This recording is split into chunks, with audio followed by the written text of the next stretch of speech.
I was intrigued.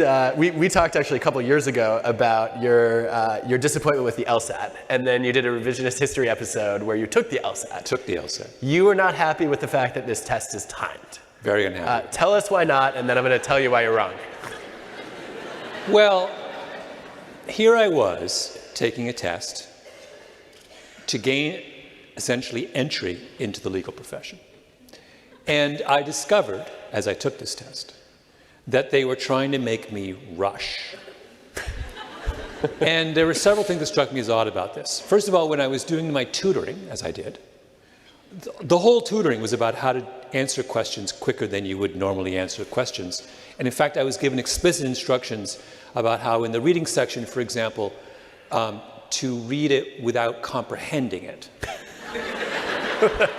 Which I thought, and this was a skill they were trying to teach me in order to maximize my score in the test. So my first thought was, this is odd that I would be screened for a legal profession by them measuring my ability to read something without comprehending it. Casts whole new light on the behavior of lawyers and about my issues with lawyers. And then I thought on a practical level, I thought that being a lawyer, being a good lawyer, was a function of your ability to spend an enormous amount of time solving a problem. Stay up all night if you have to, right? And also that a law firm makes money by its ability to spend the maximum amount of time on a problem, in some sense. They bill by the hour, right? So why, if that's the case, why are they making me rush? Because they made me rush so much that I couldn't finish at least 2 or 3 of the sections, right?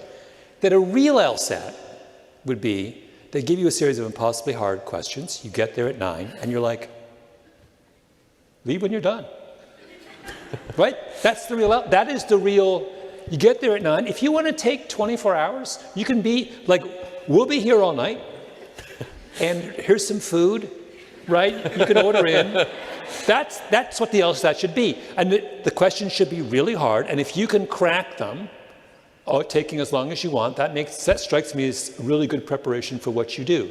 Now, okay, tell me why you think that's great. Yeah, so I disagree for a few reasons. The first one, let's start with the easiest one, is I think there's a critical aspect of the lawyer job that actually is about thinking on your feet.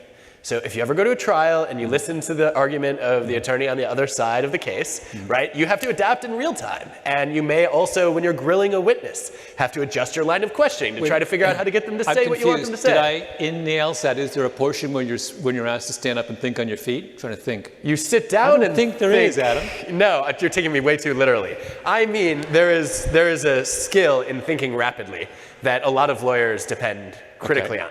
Okay. Right? And so don't you at least want an indication of that? Okay, so let's have one timed rapid section on the LSAT. Okay. And make the rest of it as long as you want. Okay, so I don't want the rest of it to take forever because we already have that. It's called your college classes. You have a whole semester to master the hard problems. So we already get an indication of whether you're a good tortoise on the basis of how you did in a whole semester, don't we? Well, in that case, let's just throw out the LSAT altogether. So why do we need, so you're saying we have something that already tells us the thing we want to know about your applicability for law school, your suitability for the legal profession. So then why do we add the thing that doesn't help us? Like, I don't think it doesn't help us. I think it's an apples to apples comparison, right? So we're taking people with different majors, they took different classes, they have different skills, and so we now have a common test where we can look at their preparation and their quick thinking skills. And that's not the most important thing I'd want to assess, but it's not useless either, right?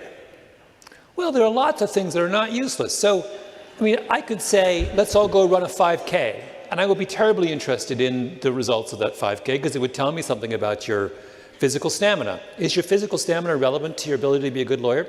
Probably, maybe, sure. If you're in good shape, are you likely to be maybe a healthier, happier employer? Yeah, employee, yeah, maybe. So why not? I mean, once we're adding kind of relatively arbitrary qualifications for this, let's go whole hog. Let's have you, have you do a whole bunch of things that are kind of will feed in. And by the way, running the 5Ks would be more useful than the LSAT because it opens up a whole says a runner, of course. As a runner. It opens up a whole new, it measures a whole new dimension. So the LSAT, the problem with the LSAT is that it is, in some sense, at its best, it is needlessly duplicative of the things we've already learned about you from your GPA. Not entirely, right? I think it's going to give us something about your reasoning skills and your problem-solving skills that aren't perfectly measured. You think that the GPA is independent of your reasoning? Not independent, but I don't think it's fully diagnostic. Maybe at Penn. But where I went to school at the University of Toronto, my GPA was a function of my reading and thinking skills. But I don't know what you guys are doing. Are you like...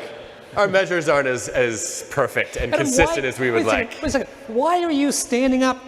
Here you are, a professor at a university, and you teach courses that last many, many months, and you ask students to think and read deeply and respond over, extended periods and you're standing up and you're defending a test that takes an hour and a half or 2 hours? I'm not defending it. Yes, you are. I'm just trying to stop you from killing it. But, I mean, what's in it for you? Like, why? The empirical evidence. No, what made you suddenly a fan of the status quo? When I went to the LSAT, I thought you were more of a rebel than that. You've become, what's going on over there? Not a fan of the status quo. I just want some standardized measure of something, right? And so we already have the LSAT machine. I don't want to throw out the baby with the bathwater. And I'd say, okay, let's develop better questions. Let's maybe get closer to the skills that are relevant for lawyers. Yeah. I'd love to plant, for example, some ethical dilemmas and then see whether you fall in those traps or not. But I even like your running idea. But what I would want to know is not how fast you could run the 5K, but rather what happens when you run your first 5K, and then what's your delta over the next 4 weeks of training. Yeah, I would love that, actually. I feel like that would be much more useful than are you fast? Oh, yeah. I'm not interested in are you fast. I'm interested in observing the 5K and seeing how you handle it. I would love the idea of coming back 4 weeks later and seeing what your second 5K is and seeing how you respond to the challenge. Of course, then people deliberately run the first 5K slow in order to have room for improvement. Here we go. Especially at Penn. Yes. But what about my idea on the LSAT? Even a very, very simple fix, which when I put this to the people who run the test, who are very nice, by the way, but utterly unconvincing in their defense of the test. So I said to them, well, it's 5 sections, 35 minutes each. On the first section, I finished with loads of time to spare. And I wanted to I literally had 20 minutes left over after the first section. And I didn't understand why I couldn't use that extra 20 minutes to add on logic games, because on logic games, I was, completely clueless. And I could have used 20 minutes. And they were like, no, you can't transfer time from one portion of the test to another. I said, well, in the real world as a lawyer, I can do that. And aren't you interested? In fact, as a lawyer, I would do the things that I can do really quickly, and I would use that to buy time for myself on the things that I need more. That is a sign of a rational, well-prepared professional. But they're completely uninterested in that. So they're interested in the person who has 5 tasks as a lawyer, arbitrarily divides them all up into equal. I'm going to do 1 hour for my Supreme Court brief, 1 hour for lunch, 1 hour for reading the paper, and that is essentially what they're saying. And I'm like, well, I guess it's good enough. I'll send that off to the Supreme Court. I'm off to Wendy's now for a fried chicken sandwich. This is just absurd. And here's their response. Their response is, well, we can't do that because, and then they go, it's all about, because they don't want to, one of the 5 sections of the test is a experimental section that they use to test out new questions.